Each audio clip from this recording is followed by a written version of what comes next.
Yang dalam pertemuan jemaat rame-rame berbahasa roh, kemudian bahasa roh terus, tapi tidak ditafsirkan arti bahasa roh itu. Rasul Paulus mengatakan itu tidak akan dapat membangun. Jadi bahasa roh itu harus dapat ditafsirkan, teman-teman.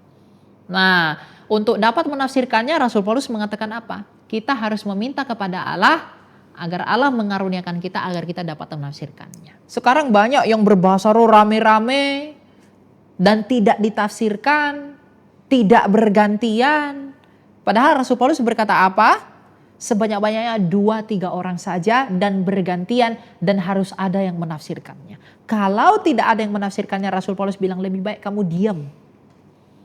Agar orang lain yang tidak beriman itu ketika datang dalam gereja tidak tersandung oleh karena apa yang kita lakukan. Bahasa roh itu sebenarnya tidak ada. Ya.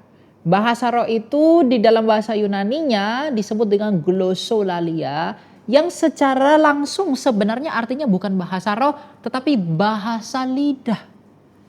Nah, bahasa lidah ini adalah salah satu karunia dari karunia-karunia Roh Kudus yang diberikan oleh Roh Kudus kepada gereja, kepada jemaatnya dalam tujuan perkabaran Injil.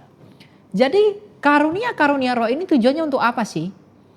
Karunia-karunia roh bernubuatlah, menyembuhkan, berkata-kata, berbahasa roh itu tujuannya untuk apa sih? Tujuan dari karunia-karunia roh ini yang salah satunya adalah bahasa roh, tujuannya adalah untuk penginjilan. Nah contohnya kita lihat bisa di Kisah Rasul 2 pada hari peristiwa Pentakosta. Pada hari peristiwa Pentakosta, tiba-tiba ketika Roh Kudus itu turun di atas para rasul, tiba-tiba mereka bisa berbicara di dalam bahasa-bahasa yang lain.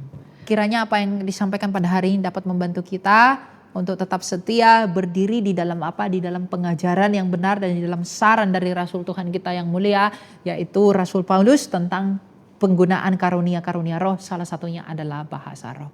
Dan apakah bahasa roh masih berlaku hingga pada hari ini? Selama Kristus belum datang untuk kedua kalinya dan selama Roh Kudus masih bekerja di bumi ini, bahasa roh tetap ada.